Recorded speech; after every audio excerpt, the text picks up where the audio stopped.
Yeah. All Just right. one more question. Yeah, sure. Actually, two. Here I found a hadith where lying to kill somebody is allowed by Muhammad. Sallallahu alaihi Killing wasallam. of the Ka'b bin Ashraf. Okay. I understand your argument, the point you're trying to make. Yeah. So, lying generally in Islam is prohibited. The Quran says, "Why do you say what you don't do?" Lying is a very bad sin in Islam. Mm-hmm. Likewise, though, there are exceptions to it. These Mm-hmm. exceptions are not the norm, they are just exceptions. Sometimes they're allowed. One isn't allowed to lie in a war. All right. Now, here's the thing there's two types of lying, though. One is treachery, and one is just being clever. So, for example, Islam does not allow this. There are non-Muslims. You make an agreement with them, right? And then you lie and you break that agreement with them. You cannot do that in Islam. You cannot just sign an agreement with people for peace, and then when they signed it, boom, you attack them. This is not allowed in Islam. But what you can do is, if you're a spy for the Muslims and you maybe infiltrated their ranks, right? Mm-hmm. You can lie and say things like, "I'm not a Muslim," even though that's a lie. You're allowed to do that in warfare. So yeah, but we believe that this is done for military purposes, to safeguard the Muslims, to defeat our enemies, right? So how was this military? Because as I understand, Ka'b bin Ashraf, sorry, he was just writing poems and bad mouthing uh, Muhammad. How was this war? Yeah, so 2 points. The first thing is, in Islam, we do believe a person could be executed for blasphemy. I'm not going to sugarcoat this. It's true. Blasphemy is for God, is not for a prophet or a man, is it? Yeah, but if God sends a certain prophet or messenger who is a representative of God, you insulting that messenger, you insulting the rules, the commands of that messenger that he brought, is insulting God, if God was the one who truly gave it to him. That's number one. Yeah, that's But the point. Since I'm studying Islam, I faith in one God. Yes, like in Ali class, it's the same or even more. Alhamdulillah. Alhamdulillah. But I am even after this discussion, I'm not entirely convinced by Muhammad being actually 100%. Maybe some things can be divinely taught, but some of the things are just, Yeah, so in again, my we view, reprehensible. sure, but again, what's reprehensible to us may not be reprehensible to someone else. What another Like killing person thinks somebody is because they wrong, said a poem. what what another person thinks is wrong, we might think it's right. So the judgment should go back to God because he owns everything. It should be his decision to tell us what's right and what's wrong. That's number one. So if a prophet of God comes and he conveys the message of God, you insulting him in that message, you are insulting God. Really? Yes. If the prophet came with the Quran, he's a true prophet who came with the Quran, and someone says Prophet Muhammad is this and that, and the Quran is this and that. If the prophet is a true prophet from God and the Quran is a true message from God, you insulting that is an insult to God. It is. Ah, It's simple. Come on. yeah. I think you could understand this. Yeah, I'll definitely think about it, but it's. Think about it. You might not agree with it, but at least you can understand the logic, even if you don't agree with it. That's it.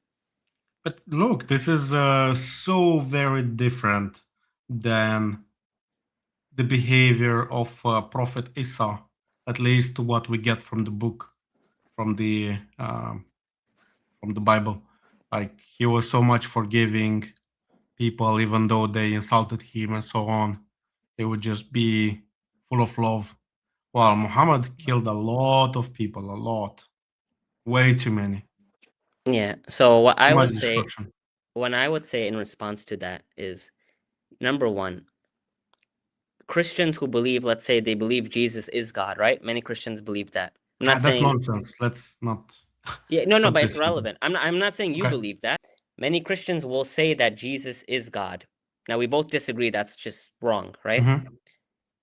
But even if Jesus was God or not, we know that in his time, his people, they followed also the Torah, right? The gospel came later Mhm. on, but in the Torah, the same God, whether you believe it's Jesus or the God of Jesus, commands destruction of men, women, children, even animals, right? For example, Moses in the Old Testament, he was commanded to, or his men were commanded to, uh, kill women, children, infants, and animals. Even the animals weren't spared. So when Christians say that, oh, but Jesus, he was so loving, he was so merciful. If Jesus was God in the Old Testament, then he was the one that commanded those things. And even if he wasn't God, but him and his people, they were upon the Torah, it was the same God commanding those things. So in either way, saying Jesus was merciful and loving, it's not a good argument. We believe Prophet Muhammad was loving and we believe Prophet Muhammad was lovable, right? But he lived in a time of war. His people had to fight. Jesus didn't have to go through these things. In his time, Jesus didn't have political power. He didn't have an army, right? So the circumstances and the context of the time of Prophet Muhammad are entirely different from the time of Prophet Jesus. Yeah, but all those Ghazwa and Sariya, they were initiated by Muhammad. Like uh, he commanded that. It wasn't as a reaction. It was mostly, hey, let's make some money. Let's go plunder because the Quraysh is passing by.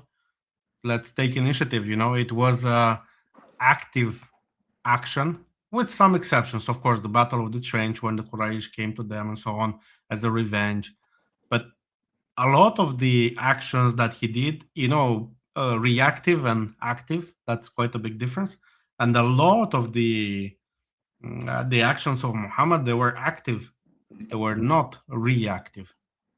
Yeah, so actually that's incorrect. I'll explain why.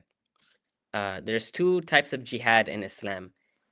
There is defensive jihad and there is offensive jihad. A Yeah, lot of Muslims don't know this, but we believe in offensive jihad. But let me go back to the defensive jihad. Everyone understands this. People attack you, you can defend yourselves. Everyone agrees upon this. Only yeah. maybe the Jains don't agree. You know the Jains. The Jains they only Genes. defend themselves. They don't even hit back because they believe that any violence is wrong, even in self-defense. At most, they'll just defend themselves, but they won't even hit back. But anyway, most people believe that no, you can hit back in self-defense. So the Quraysh of Mecca, of Arabia, they killed Muslims first. They slaughtered them. They tortured their women and their children, right? They exiled them from their lands. They stole their property. They took their property without any God-given right. And they had to flee the city. Prophet Muhammad had to escape the city too with his friend Abu Bakr because the people of Quraysh, they ordered an assassination on him. So he had to escape the city. And then when the Muslims left the city, all their properties were taken by the non-Muslims. So of course, when the Muslims, they see a caravan of the Quraysh and the Quraysh have their properties that they took, of course the Muslims are going to attack them and try to gain their So property how back. is it different than taking? They attacked Muhammad and they took Homs or whatever. How is it different than what Muhammad did back? Is Yeah, it just because it, Muhammad was Muslim and he was allowed to steal their goods, but the others were not Muslims and that they were not allowed because just they were not Muslims? yeah. So the pagan Same with Quraysh, IDF. Like yeah, they but go in Gaza, they conquer Gaza. Why not they, according to Muslim law, why not just take the women, enslave them, and have sexual relations and steal everything that's going on there and put people into slave markets and sell them? Why not? sure. So again, like I said, the Quraysh started the warfare first. That we both Yeah. agree upon. Fine. But now Not sure. but your point, huh? I'm not sure. I No, don't that's know. everyone agrees. Like the non-Muslims started it first from the pagans, from the Quraysh. They attacked the Prophet. They attacked, Mhm. even if they wanted to assassinate him, they tortured Muslims in the streets. They got exiled. The Muslims had to 2 times in their history at that time, they had to flee. Some of them went to Ethiopia, right? Habasha, the first time. And then they had to flee to Medina, right? A second time. So the Muslims didn't start that conflict. That's defensive jihad. That's number one. But the second point is, yes, in Islam, we do believe in offensive jihad, that we can attack other people, take over their lands, their properties, right? To spread the law of Islam. Now, what's the rationale behind this? What's the reason for this? When we Muslims take over other people's land or property or whatever, we don't believe it's really their land or property. Really speaking, even our properties or lands or whatever, everything belongs to God. Yeah. Now, a non-Muslim nation that rules over its country, they're implementing their own laws that are contradictory to the laws of Allah and what He sent down in the Quran and the Sunnah. So the whole point of conquering another nation is not because we want to kill them just for killing them and we want to gain money and power and all this stuff. No, that's not the intention. Is it? The intention is to implement the law of Islam, because the land belongs to Allah, so His law should be implemented. But even when we conquer a land, we don't force non-Muslims to accept Islam. We don't. We just say that the law has to be Islamic law, but they are allowed to do their own religious practices. They're allowed to go to their churches, their synagogues. And Really? yeah, their churches and their we know Prophet Muhammad, he did not allow us to destroy any church or synagogue, right? When conquering a land. This is mentioned in the hadith. Okay. Yeah. So that's the whole rationale. Yes, we do believe in expansionism, that we expand the rule of Islam.